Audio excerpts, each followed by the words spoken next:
what's up? It's your boy Hamlet. And we're going live real quick. The project restoration on the old Volvo 770. If you're new to this channel, go ahead and mash the subscribe button and mash the like button. All right.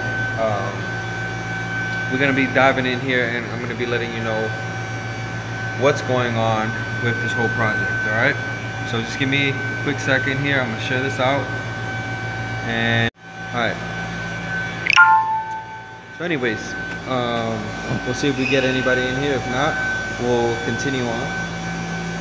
So I'm up here in the shop. You know, I set out this goal to restore this truck, well, really these two trucks, on the New Year's or whatever the case is, right?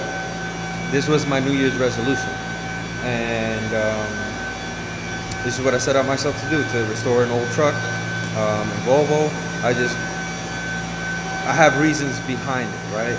And I'll probably make a video why I'm going about this way.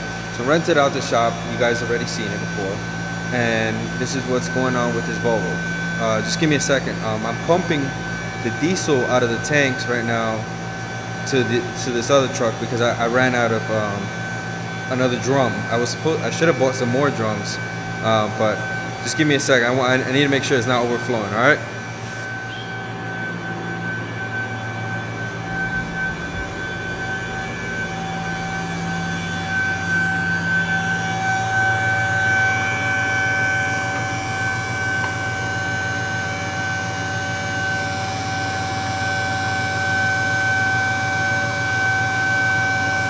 All right, so we got, let's see, Merwan Berziga. I see you hustling on Sunday night. Absolutely right, man. Got no distractions here. It's just me and my business partner, Mitchell. And no wife, no kids, so no distractions. And just been getting up, waking up in the shop. So, getting a lot of work done, but we have hit a bump in the road, and I have noticed halfway through this, like not halfway, but right up till we got to this bump, is that I could have done this a lot faster in a sort of sense. I could have done it a different way.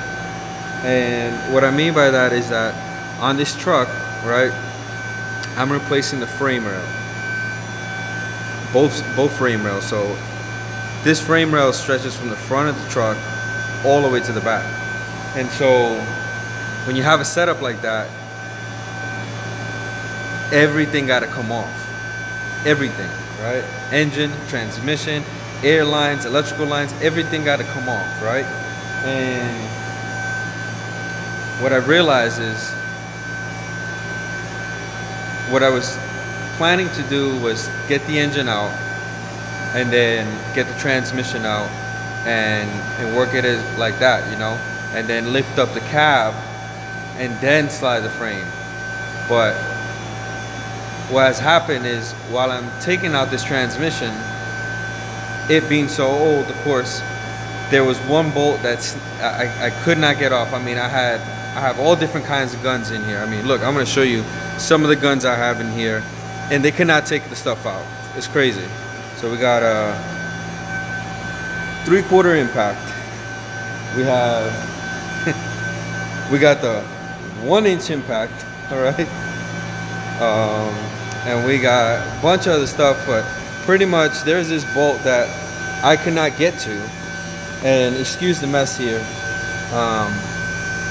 But there's this one bolt I cannot get to, and I know you guys probably won't be able to see it, but it's in there. I can't get to it, and I can't get the I legit cannot get the transmission out without having to lift this cab up right now because the shit is just so rusted in there. And so because of that, we've been working a lot underneath the truck. And what has come to my mind is that I should have had lifted up the cab from the beginning and then slided the truck over. All right, so let's switch this camera around again. So I'm gonna stand back here so I can explain to you guys what the hell I'm talking about. All right, so we got the truck here, and what I'm saying I should have done was lifted the cab up just a little bit, deflated the tires, and then pushed the thing out. Hold on, I'm running out of let me just go turn off this pump real quick. I know it's starting to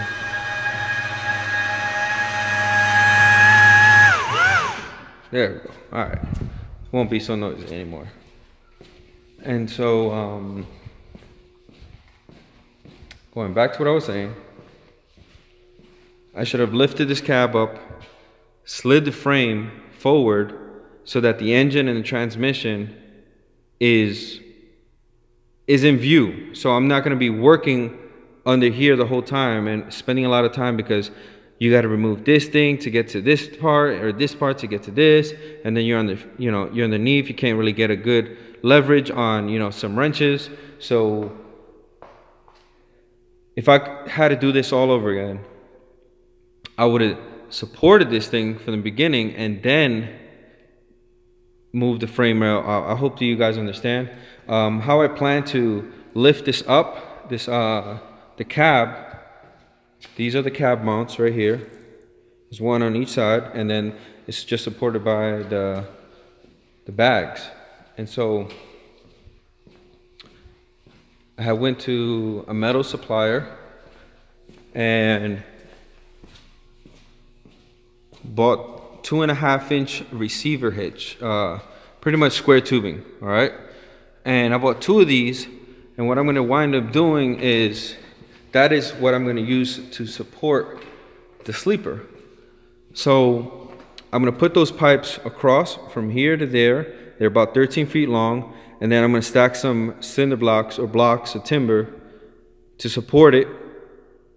The sleeper is then going to rest on that. Then I'm going to deflate the tires, push everything forward, and hope you guys understand what I'm trying to say. And that's what I wish I would have done. Some of this stuff on here. Hold on, we had a comment real quick.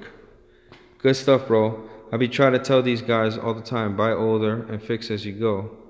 Yep, and then Marwan, that's what's up. Volvo's coming along nicely. You don't have to do what I'm doing here. You know, this is like I'm restoring an old truck just because this is kind of like what I like to do. This is kind of my hobby in a sort of sense. And just like I'm experimenting, doing, you know, going down this avenue of trucking. All right. Now you see a whole bunch of parts here. And I bet you're wondering, how the hell am I keeping track of all the stuff that I disconnected? Well, here's a real easy tip, you know, especially for you guys that are not so mechanically savvy, or even if you are mechanically savvy, this is what I like to do. All right, you get yourself a label maker, right? And you just start labeling some of this stuff. Like, look, I just make up some names. You know, you put blue, and then right here, look, blue, right? I got yellow, right? Boom. I mean, then along with every little other thing I disconnected, because there is just a lot of stuff to disconnect. And you could easily get lost, you know, putting some stuff or whatnot. So that's an easier way to kind of, what do you call it, stay organized. All right. So get yourself a little label maker. You get your, you know, and you can label all your lines and all that stuff. Simple thing like this does the job. All right. Some of these things I had to purchase to set up shop was, I had to buy this forklift. All right, this forklift I got for a really good deal. I only paid $17.50 for this forklift. All right, it's a 5,000-pound forklift, and what I'm using the forklift is to drop these tanks. I could lift the frame up. I could get the engine out, transmission out, and I think it was a really good investment buying that piece of equipment. Here. And I had to buy, of course, the air compressor for the shop. That's pretty much about it that I bought. I wanted to buy 2 IBC tanks because there's no plumbing in this building, and just store water up here and just have like a sink, like a parts washing bin that I could wash stuff at, you know. So back to me that I'm talking. Let's see these other comments. We got New York Trucker. Hey man, what's good, my brother? How you doing? Just coming in here, quick Sunday night. I wasn't able to watch The Walking Dead, but when I have to, he says, Moan Bergziga, damn, that's the steal. Forklifts always come in handy. Exactly.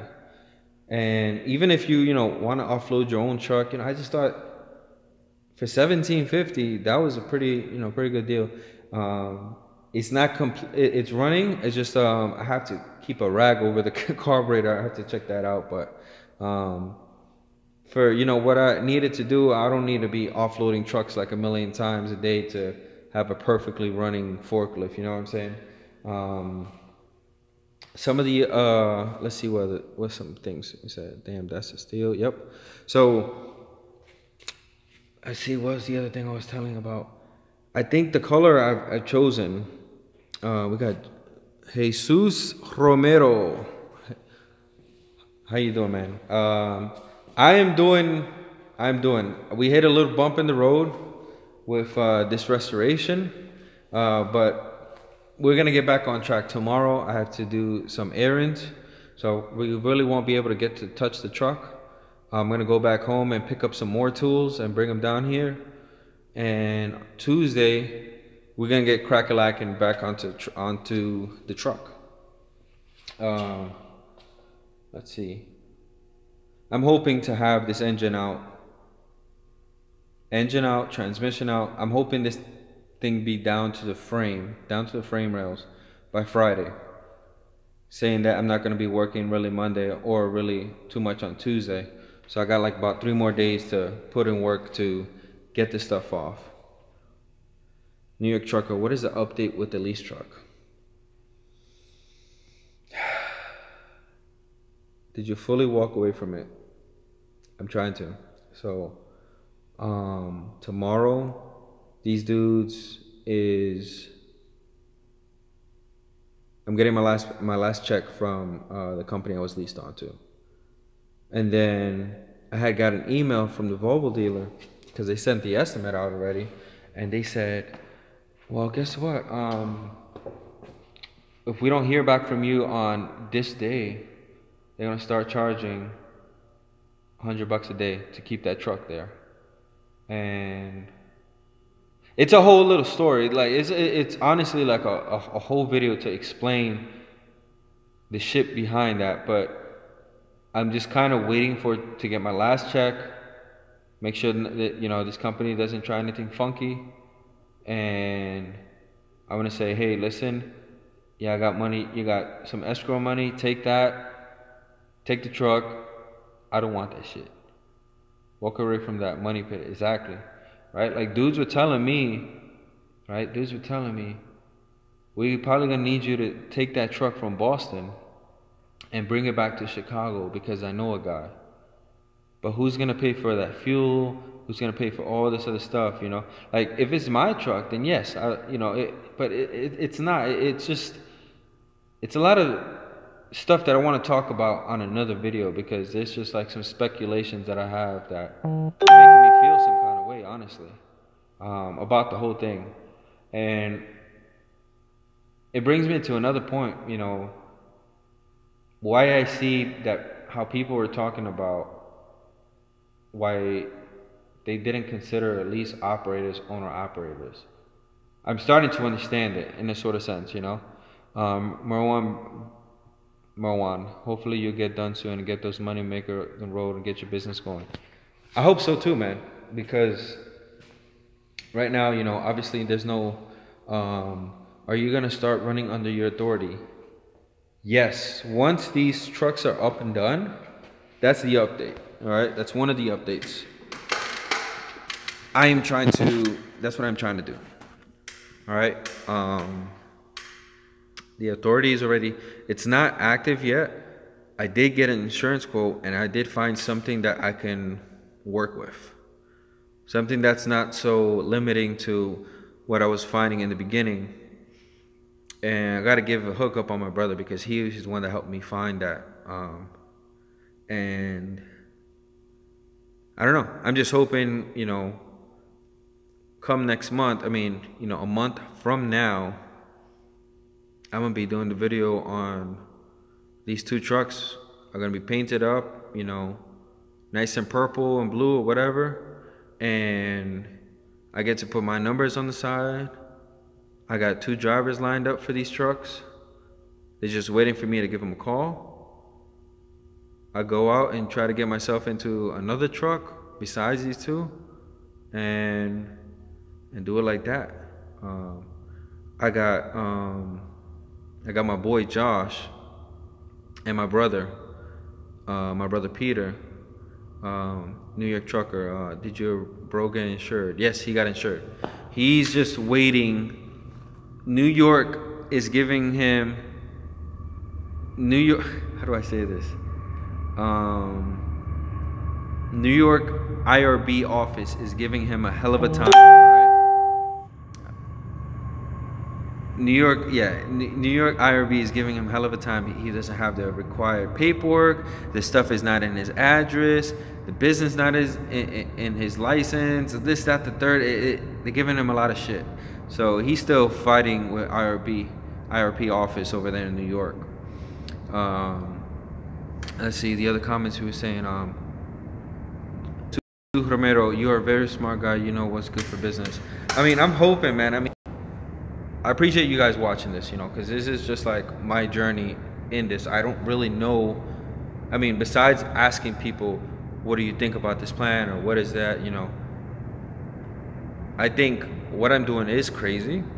Taking time off the road and taking care of my own business in a sort of sense. Like, I'm stopping business, but I am continuing with business. I think once these 2 trucks are running, and I have 2 drivers in them, in each truck, and I get myself into another truck, a month from then, like sometime this summer, I'll be in a much better predicament than I ever been. Like, I feel like this is me planting the seed for my business, if you guys understand what I'm saying. I'm gonna have to water it a lot. It's like the metaphor. You gotta water it a lot. You gotta give it all the right air, you gotta put in the right fertile soil, all that, all that stuff, and I think it's gonna be worth it.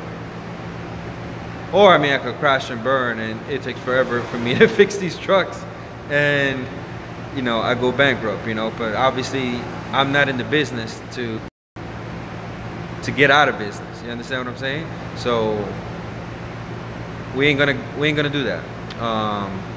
Moan, I done leased before. I drowned myself in debt. Are you gonna be picking loads from the low boards? Yep.